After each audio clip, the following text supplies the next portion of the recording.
दोस्तों 2026 T20 world cup अब दूर नहीं है और बीसीसीआई ने अपने 15 योद्धाओं को चुन लिया है। यह टीम सिर्फ एक टीम नहीं बल्कि एक बयान स्टेटमेंट है। रोहित शर्मा और विराट कोहली के संन्यास के बाद यह पहली बार है जब हम किसी बड़े टूर्नामेंट में एक पूरी तरह से नई और युवा टीम के साथ उतर रहे हैं। इस टीम की कमान सूर्या कुमार यादव के हाथों में है, लेकिन उनके 6 सालार डेप्यूटी को लेकर जो फैसला हुआ है उसने भारतीय क्रिकेट में कोहराम ला दिया है।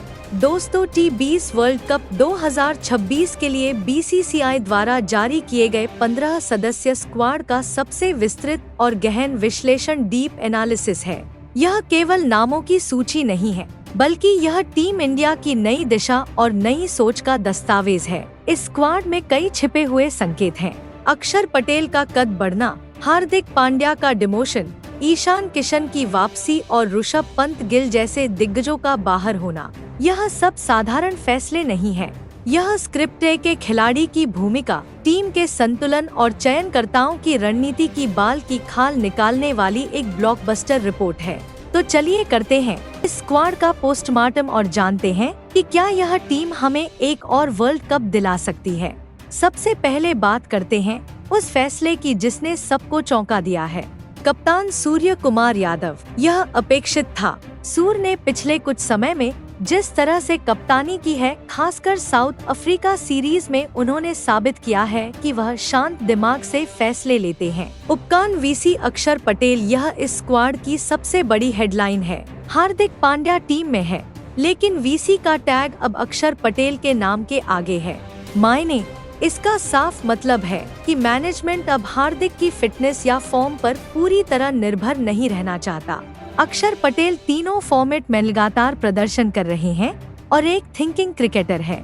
यह हार्दिक के लिए एक खतरे की घंटी है कि अब टीम में उनकी जगह गारंटीड नहीं बल्कि प्रदर्शन आधारित है। ओपनिंग स्लॉट में एक बहुत बड़ा बदलाव देखने को मिला है।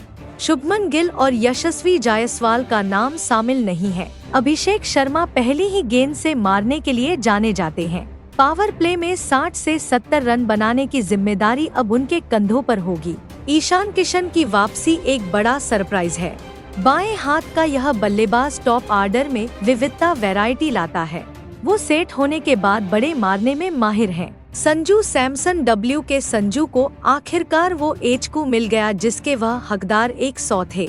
साउथ अफ्रीका में उनकी पारियों ने साबित कर दिया कि वह अब मैच विनर बन चुके हैं।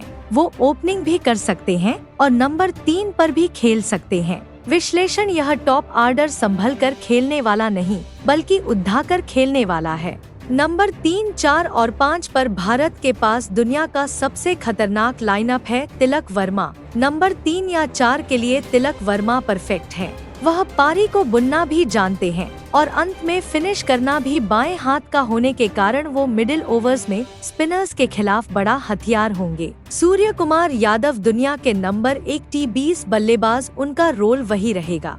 बीच के ओवरों में खेल को चलाना और डेथ ओवर्स में तबाही मचाना। शिवम दुबे स्पिन हिटर के तौर पर शिवम दुबे का रोल साफ है। 7 से 15 ओवर के बीच में आना और विपक्षी स्पिनर्स को स्टैंड्स में पहुंचाना। मैच को खत्म करने की जिम्मेदारी इन 3 बाहुबलियों पर होगी। रिंकू सिंह द फिनिशर, रिंकू सिंह का टीम में होना ही जीत की आधी गारंटी है। आखिरी 3 ओवरों में अगर 40 रन भी चाहिए तो रिंकू है तो मुमकिन है।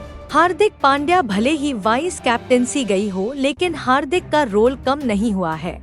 वो अभी भी भारत के बेस्ट पेस बॉलिंग ऑलराउंडर हैं। 140 किमी घंटा की रफ्तार और लंबे हार्दिक का पैकेज अनमोल है।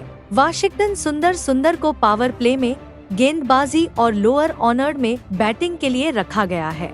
वो अक्षर पटेल के साथ स्पिन डिपार्टमेंट को मजबूती देंगे।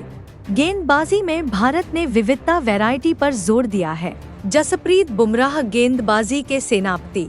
बुमराह का 4 ओवर मतलब विपक्ष के लिए सिर्फ 16 ओवर का मैच। ओम फॉर्म भारी पड्डी हिच गई। शुभमन गिल प्रिंस का बाहर होना बताता है कि T20 में स्ट्राइक रेट ही भगवान है। यशस्वी जायसवाल बाएं हाथ के इस विस्फोटक ओपनर की जगह अभिषेक शर्मा को तरजीह दी गई है।